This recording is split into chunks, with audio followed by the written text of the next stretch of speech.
Thank you for all of you who have tuned in this afternoon. Uh, I'll just give you a little bit about, if you're going to be wasting time listening to me, what's my background and why would you want to hear what I have to say. But I will tell you that my interest in grief and loss started in 1977. And that was at a time that I had a sister who was also a nurse who was diagnosed with a fatal illness. And at that time, she instilled in me a need to talk about loss and grief. Our mother had died 7 years prior, and what we did in those days in the nursing and medical profession is that if my mother would say, I don't think I'm going to get better, we would just say things like, no, no, no, don't be foolish. Of course you're going to get better. And so in hindsight, what we were really saying was, we don't want to hear what you have to say. We're not interested. But we didn't intend it to be that. It's just that we felt if she didn't talk about it, then it didn't hurt. So fast forward, when Alice got sick, she's saying, I want to know the truth. I want you to talk about death and loss and grief. And so she was able to make plans for her 2-year-old son. Although she was only 27, my sister's death was much a better experience, if you like, than my mother's death, only because we were talking about it and we were acknowledging. So I became interested in the topic of grief at that time, took all kinds of programs and courses, and fast forward to 1999 when my husband died. I was annoyed that nobody would mention his name after a week, which is typical in our society. The first week, everybody's very supportive, and after that, time moves on. And so I bought an online program on grief and loss, thinking that I could help people who probably felt the same way that I did. So that was 20 years ago. I still do those community support groups. And what I have learned is those groups probably help me as much as I help them. Because when people are grieving, one thing that is very necessary and obvious is the need to talk about how we feel and to express our feelings. I did get registered as a grief recovery therapist, specialist rather, through the Grief Recovery Institute of California quite a few years ago, only because I wanted some qualifications kind of behind my name to be able to speak to professionals and frontline workers, RCMP, that kind of thing. So I have been interested in the topic for a long time. My training has taught me a few new things, of course, but what I have learned over the years has really been from the grievers who sit around my community support group, and they share their experiences with me and with the others in the group. So what I would like to do to begin with is just to talk a little bit about loss and grief, what it is, what it isn't, and hopefully how we can move through it rather than get stuck in it. If I'm saying something that you really, don't understand or want clarification, by all means, please interrupt me. Feel free. I don't expect you to listen to blah, blah, blah without, a little bit of a break. So the first thing I want to say to you is that all of us have a set of joy, strength, security, and peace that we use on a daily basis to get us through our daily life. And for each of us, that strength, joy, security, and peace comes from within, but it also comes from the lessons that we have learned to date. And it comes from the people and the things around us that support us. So when COVID-19 hit, there's no question that our sense of security was interrupted. For some of us, sense of peace, depending on what the circumstances were in terms of finances, in terms of having the kids at home all the time, in terms of how am I going to get groceries, in terms of fear for elderly family members, isolation for people who live alone. Whatever the circumstances were and are still, that has created in us a sense of loss. So we I talk to some people who say things to me like, I'm just not myself. I'm feeling really off. I'm feeling really weird. And what I tend to say is, you are yourself, but yourself in traveling through loss. So when we take COVID-19 out of the equation and we look at what happened last weekend, and we consider how many people have been affected directly and indirectly by a massacre, we know that there's going to be some responses and reactions because we're human. So we're already compromised a little bit by COVID-19, and then we have thrust upon us the horrific losses that some of these people are going through. And let me say that if you are directly connected to any persons who have had to suffer through this horrific events, there are no words that I can offer you that will make it feel better. What I hope to offer you is a little bit of an understanding of the journey so that you can move to a place eventually that you will be better and not bitter. When we experience a significant loss, it changes us. It changes us in a way that from now on our life is going to be different, but it changes us that we either become more compassionate or we become more resentful. And that change will come based on how we understand the process and how we choose to move forward.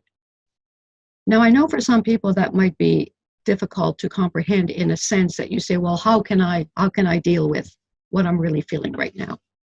First of all, you have to acknowledge what you're feeling. For some people, and I've talked to a few people since, talking about my group, but also since this has happened, for some people, they're saying, I'm mad, really mad, angry.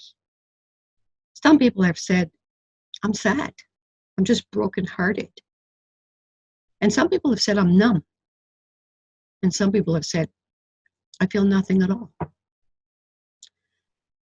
What I want to say to you is whatever you are feeling is right for you.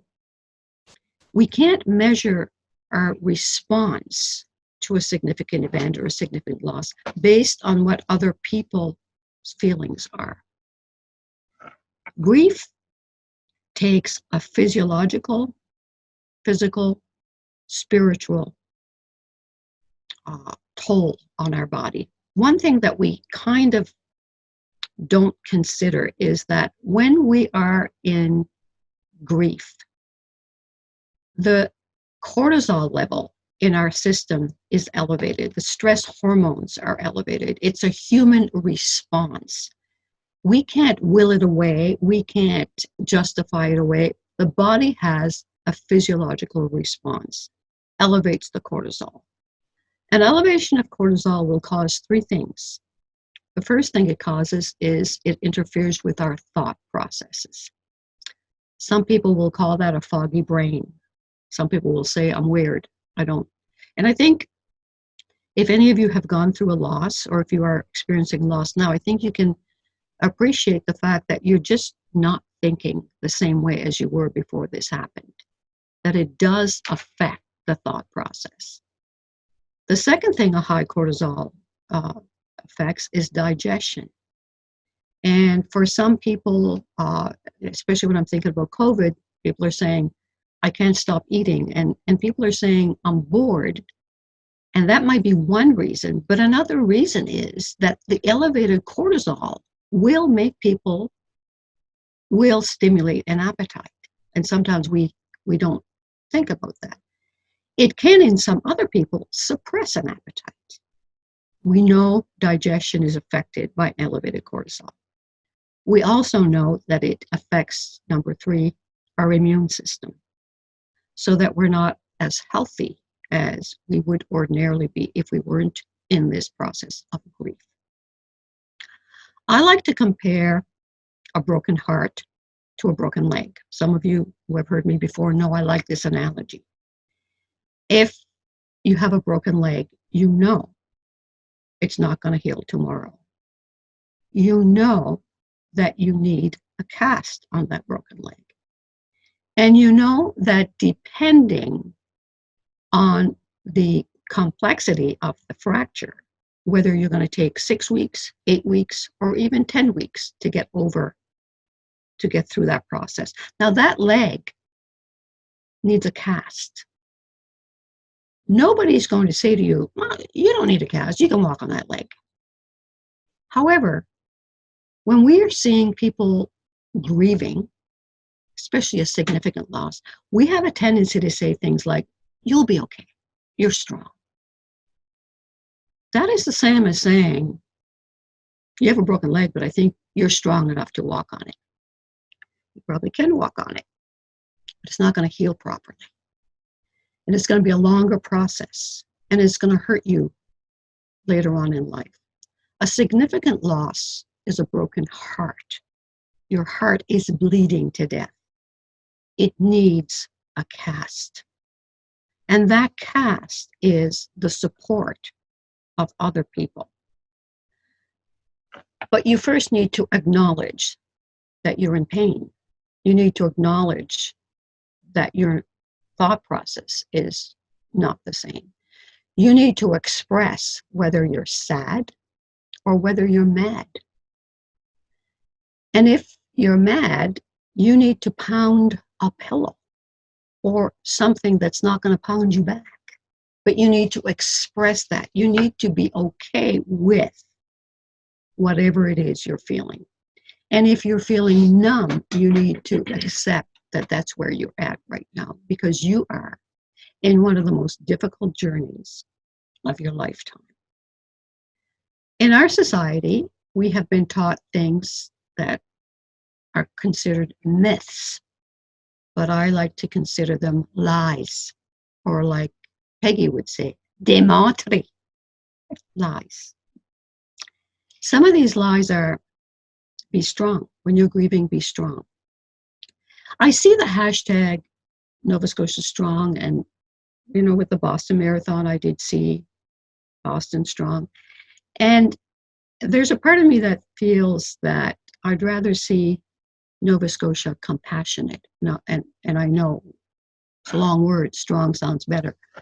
But the point I'm trying to make here is this is not the time to be strong. If you are dealing with loss and grief, this is not the time to be strong. It's the time to realize that you need a cast, and that cast is somebody that can support you and help you along the way. If I'm going to say to somebody who is grieving, you're strong, what I'm really saying is, I don't want to hear what you're saying, because I know you can deal with this on your own. And in our culture, often we feel that that's the proper thing to say. After 20 years of sitting around a table with my grievers who are honest, grievers are brutally honest, a lot of people have said to me that when people say to you, you're strong, it makes them feel a little, for some people, angry, thinking, no, I'm not strong. Maybe I've been strong all along, but right now I'm not. Right now I need you to help me. That's one of the myths, be strong. The other one is don't cry. I don't know how you were brought up, but I was brought up, if you want to cry, I'll give you something to cry about. Well, maybe not always, but Peggy's laughing over here because she was probably brought up like that too.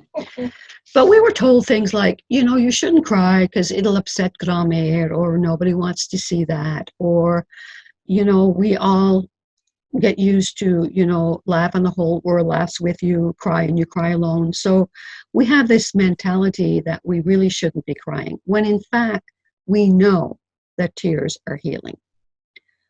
Research will show that if you have happy tears under a microscope, that they will have happy chemicals in them. And if you have tears of sadness under a microscope, you will see toxic chemicals. If those toxic chemicals don't come out, they stay inside. I had a very smart lady in one of my groups who said, if I cry on the inside, I make myself sick and it's dirty, all those germs. But if I cry on the outside, then I'm feeling better. And it is a relief for people. And some of you may or may not know this, but both genders have tear ducts. And I'm saying that a little bit saucy. But for some men, they have been brought up that boys don't cry, men don't cry. This newer generation is a little bit more in touch with emotions, thankfully. I can remember my dad saying any boy that cried was a sissy. And so for a lot of men today, they still feel that tears are a sign of weakness, when actually tears are healing. Having said that, not everybody is a crier. But for people who can cry, crying is healing. And so we encourage people to cry rather than saying, now, don't cry. I've had people in my group say, I don't want to cry in front of the kids. And most of the time people say, well, yeah, right, you don't want them to be sad. But you do want them to be sad. Because in life, there are things that are sad. So if I'm not crying in front of my kids, I'm sending a strong message to my kids, don't cry. That's wrong. Because when I have feelings that I need to express through tears, that is a therapeutic thing to do. So be strong, don't cry, grieve alone. If you're going to be sad, if you're going to be crying, go to your room. Some of us still replay that. It's about feeling that nobody wants to hear that. And, in my old age, I've met a lot of people who have come up to me and said, well, why would I do that? Why would I even share all that with people? Who's interested? Why drag people down? Why would I go to a group and cry in front of people? And I get it, because in our culture, we've been brought up to not share those true emotions. We've been brought up to feel that that is weak. But I will say this, that if we don't share how we feel now, what we feel will affect us, maybe not next week, maybe not next month, but down the road, those toxic chemicals will affect us. We might first have the headaches, or the tension in our neck, or the gut feeling that it's not right, or extreme fatigue, or high blood pressure, or heart disease, or stroke, or cancer. And we now know that unresolved stress is the underlying cause of a lot of these chronic illnesses. And so it begins with feeling that we need to just take things on our own and carry them forward and just say, well, that's life, move on. A few years ago, it was suck it up. But these things we now know are more harmful than helpful. So don't cry, be strong, grieve alone. 3 lies, and there's 3 other lies. One is keep busy. If you're feeling stressed and you can't sleep and you're rethinking the events that are really heavy on your heart, and you keep busy. And keep busy, sometimes there's a balance, it's okay. But eventually, keeping busy is not going to be enough. And what I'm saying to you, which I know some of you probably don't want to hear, is you have to let this grief hit you. You have to accept that you are in a journey here that needs your attention, that you can't just bury it, that you can't just hide it. So whatever you're feeling is okay. Keeping busy can be a distraction for a period of time, but keeping busy all the time is going to delay the process. Replace the loss is another one. And for some people, they'll say, well, get a cat or get a dog. I've heard this when I was doing divorce support groups years ago, which were a lot of fun, by the way, because divorced people really are honest. But one of the things that people heard a lot of the times was, well, they were no good anyway. You'll find somebody better. When somebody was saying that to a person who was divorcing, they were really not acknowledging the loss of a dream. They couldn't understand why they were feeling so sad, because maybe they should be listening to what people were saying, you're better off. But then you're going back to questioning, well, maybe I made the wrong choice. So what I'm trying to say here is, when we don't acknowledge what people's feelings are, those people are likely to just kind of try to bury them, and we need to express them. So keeping busy and replacing loss is another myth that we need to be aware of. And the sixth lie is time heals. Because time alone does not heal. And I've heard people say, we're never going to get through this. I've heard people say, the people that have gone through this will never be the same. I agree with that. They'll never be the same. They're going to be changed. But they can get through this.